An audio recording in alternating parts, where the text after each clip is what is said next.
gracias. Un gusto que nos acompañen acá en la UAM Azcapotzalco. Y bueno, les cuento un poquito, yo trabajo desde hace ya algún tiempo justamente el tema de las identidades urbanas, que es una de las líneas que tenemos acá en el área de estudios urbanos de la División de Ciencias y Artes para el Diseño. Mi deformación académica empezó estudiando la carrera de Diseño de la Comunicación Gráfica, luego con una maestría en Producción Artística en la Politécnica de Valencia, una maestría en Estudios Urbanos acá y un doctorado compartido de Producción Artística y Estudios Urbanos. Y estoy también muy vinculado con la práctica artística y trabajo mucho el tema de arte público. Me interesa mucho también todo lo que tiene que ver con los procesos comunitarios. Y bueno, pues mi familia es de un pueblo de la Sierra Norte de Puebla, se llama Zapotitlán de Méndez. Es un pueblo que comparte dos lenguas. Estamos en un territorio donde se juntó el pueblo náhuatl y el pueblo totonaco, y entonces ahí en el pueblo se habla castellano, totonaco y náhuatl. Mi abuelita habla muy bien totonaco, habla un poquito de náhuatl, y bueno, pues mi familia, la mitad está aquí en Ciudad de México por la migración y la otra mitad está allá en Zapotitlán de Méndez. Bueno, pues pienso que identidad es una palabra que tiene muchos significados, pero que tal vez muchas veces no la vemos de manera tangible en el día a día. Es como de esas palabras y esos conceptos que de repente nos cuesta visualizar en nuestras acciones cotidianas, pero me gustaría invitarles a pensar que la identidad es algo que nos constituye y que está presente todo el tiempo, todo el tiempo. Si ustedes se preguntan ¿quién soy yo? Cuando se preguntan ¿quién soy yo?, esas formulaciones a manera de respuestas ya nos están hablando sobre la identidad, y es algo tan fuerte que nos constituye como sociedad. La identidad es, pienso, que una de las primeras entradas para hacer un ataque a las comunidades originarias, por ejemplo, ¿no? Voy a retomar un poquito un texto que se escribió aquí hace algún tiempo. Lo llevó coordinado el profesor Sergio Tamayo y la profesora Catherine Whitner. Ellos dos hicieron un textito que se llamó justamente Identidades Urbanas. Es una compilación de textos que reflexionan todos sobre qué es esto de las identidades en la ciudad y cuál es su importancia, su implicación en nuestra vida, ¿no? Entonces, bueno, comentan Sergio y Catherine Whitner que lo primero que tenemos que entender es que la identidad es un elemento con el cual opera la dominación. Una persona puede dominar a otra persona a través del control identitario, la formación o malformación de la identidad. Comentan que la identidad tiene 4 elementos. El primero es el reconocimiento. El reconocimiento es eso que nos hace decir, yo soy lo que soy. Esa pregunta que les comentaba hace un principio, ¿quién soy yo? Eso que ustedes pueden responder es este reconocimiento. O sea, este reconocimiento que nos hace decir, esta persona soy yo y tengo estas características. Ese es el primer elemento que constituye la identidad. Luego también Sergio y Catherine dicen que otro elemento es la pertenencia. Y la pertenencia es toda esa suma de sentido que nos hace sentirnos bien con personas afines y que nos hace sentirnos parte de un grupo, de una comunidad, de un espacio. La pertenencia es eso que nos hace decir, esta es mi casa, este es mi barrio, este es mi pueblo. Otro elemento es la permanencia, y la permanencia tiene que ver con el habitar un espacio, en este caso un espacio urbano. Si yo he vivido un montón de años aquí en la Ciudad de México, yo soy otomí, pues también esta es mi ciudad, también este es mi territorio, también esta es mi casa. y por eso la permanencia es algo muy importante. Y luego por último comentan que el cuarto elemento para construir la identidad es la vinculación, y esta tiene que ver con las redes que establecemos con las otras personas y que con el tiempo se van generando redes de afecto que tienen bastante fuerza, y que esas redes nos hacen pensar que la otra persona es común a mí y que yo puedo apoyar a la otra persona y la otra persona me puede apoyar, y empezamos a hacer colectividades, empezamos a hacer grupos, organización, y esto es la vinculación, ese cuarto elemento que conforma la identidad: reconocimiento, pertenencia, permanencia y vinculación. Y ahí nos podríamos preguntar, ¿quiénes son mi pueblo? Si pensamos quiénes son mi pueblo, ya podríamos empezar a ver caritas, ¿no? Así, caritas de personas que reconocemos como mi pueblo, pero también podríamos decir ya ciertas características de esas personas que son mi pueblo, y que yo podría decir, estas personas son mi pueblo. Y también podríamos preguntarnos entonces, ¿cómo es mi barrio y cómo es mi colonia y cómo es mi pueblo?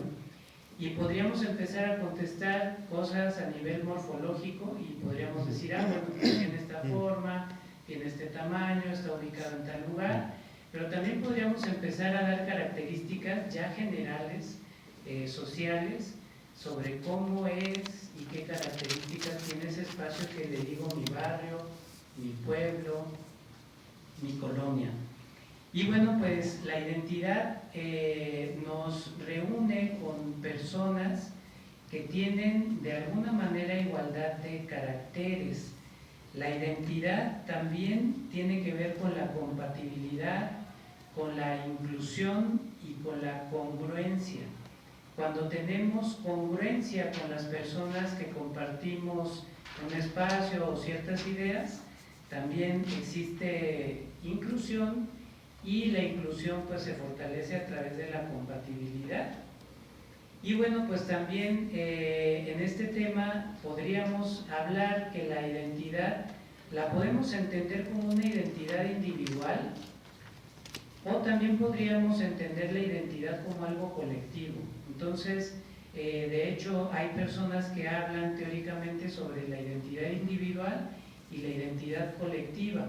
A veces pensamos que desde el poder la identidad individual es algo que se fomenta, es algo que se premia, es algo que se aplaude, y es un ideal que se nos refuerza, por ejemplo, en la publicidad o en la televisión, en las series de Netflix, en donde estamos acostumbrados a ver a protagonistas, y todo lo que tiene que ver con el protagonismo tiene que ver con la conformación de identidades individuales que por lo general tienen la característica de siempre pasar por encima de otras identidades individuales e invisibilizar las identidades colectivas. Luego, comentan Sergio y Catherine que tenemos 3 formas de construcción de identidad. Si de repente aquí las personas que estamos reunidas, no sé, pasa algo y de repente nos quedamos en este espacio encerrados, encerradas, y empezamos a compartir un mismo espacio durante 1 año, 2, 3 años, vamos a empezar a construir una identidad colectiva en grupo. Y comentan Sergio y Catherine que hay 3 formas en las cuales se va a ir construyendo esta identidad. La primera es a través de la oposición o la otredad. Y esto tiene que ver con la idea de que es más fácil para mí definir lo que no soy que lo que soy. A veces es más fácil decir, yo no le voy a tal equipo, y a veces es más difícil decir, bueno, pues sí le voy a tal, o decir, no, pues yo definitivamente no comparto estas ideas políticas, y con eso ya estoy reafirmando las ideas que sí sigo. Entonces, la oposición o la otredad es una forma de constituir la identidad. La otra es la historicidad, y la historicidad no tiene que ver con la historia oficial, no tiene que ver con la verdad histórica de las cosas, La historicidad tiene que ver con nuestra propia historia del día a día, la propia, la que se conforma en los pueblos, en los barrios, la que se conforma en los grupos de amigos, de amigas, en las colectivas. Esa historia pequeña que tal vez aquí en Guamas-Capozalco pudo haber nacido aquí en la frontera, si conocen la frontera, lo sabrán, y si no, les invitamos después a conocer la frontera. Ahí se pueden iniciar varias historias identitarias de grupos de amistades, y esto es la historicidad, esa historia pequeña que nos hace empezar a construir ya un relato que tiene coincidencias entre grupos de personas. Y otro tercer factor que conforma la identidad es el conflicto. Y el conflicto es un elemento esencial en la conformación de identidades, y ya nos decía Sergio y Catherine que en toda relación colectiva siempre hay conflictos, y que los conflictos generan tensiones que no es que sean malas o buenas, pero que siempre van a constituir la identidad. El atravesar por los conflictos siempre es algo constitutivo a la identidad. Entonces el conflicto es algo que debe de estar ahí y que va a estar ahí todo el tiempo, y que tenemos que asumir que también va a conformar la identidad, ya sea de las colectividades o también la identidad propia. Y luego, por otro lado, fíjense que también lo que imaginamos, lo que soñamos, los prejuicios que tenemos sobre un espacio urbano que le podríamos nombrar imaginarios urbanos, también tiene que ver con la construcción de la identidad. Seguramente a ustedes, si les nombran ciudades famosas del mundo, por ejemplo Río de Janeiro, Buenos Aires, Argentina, Nueva York, inmediatamente empiezan a detonar también ciertas imágenes en nuestra cabeza, aunque no conozcamos esos lugares físicamente, pero es porque está operando el imaginario urbano, y el imaginario urbano a veces es más fuerte que la ciudad tangible. A veces esos prejuicios que nos moldeamos sobre una zona urbana son más fuertes y condicionan nuestro comportamiento en relación a esa parte de la ciudad o a esas ciudades en general. Aquí en la Ciudad de México pues tenemos muchos prejuicios sobre ciertos barrios o ciertas zonas de la ciudad o del Estado de México, incluso si no los conocemos, ¿no? Hay ciertas zonas que decimos, ay, no voy a ir porque no vaya a pasar algo, ¿no? Y a veces ni siquiera hemos experimentado el estar ahí de manera así corporal, ¿no? A veces nos guiamos solamente a través del imaginario. Y luego otra cosa que es algo que he venido estudiando desde hace un tiempo, es que la identidad la tenemos pegada en nuestra cabeza todo el tiempo, y es el rostro. El rostro humano, ese fenotipo que tenemos en la cabeza, no es una cosa casual, es un elemento de comunicación visual que todo el tiempo está dando información. Y esa información atraviesa también ciertos prejuicios. Cuando vemos la cara de otra persona, en inmediato, así, en fracciones de segundo, se detonan de manera inconsciente nuestros prejuicios, preconcepciones sobre raza, sobre género, sobre estrato socioeconómico, y a través de eso hacemos un juicio interpretativo en automático, no lo racionalizamos.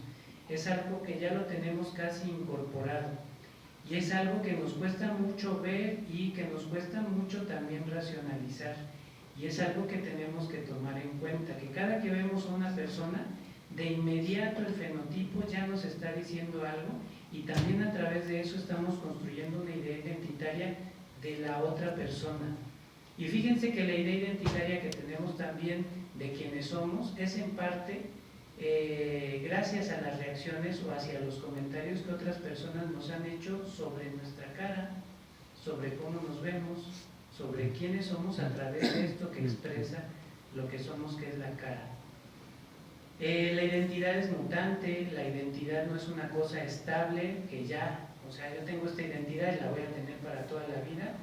No, es un monstruo. O sea, la identidad es como un animal que tiene patas, tiene orejas donde deberían de estar los pies, tiene un montón de ojos. O sea, la identidad es una cosa mutante. Y también las identidades no son identidades que todo el tiempo se están llevando bien, que conviven. Hay una teoría que nos habla sobre las identidades asesinas.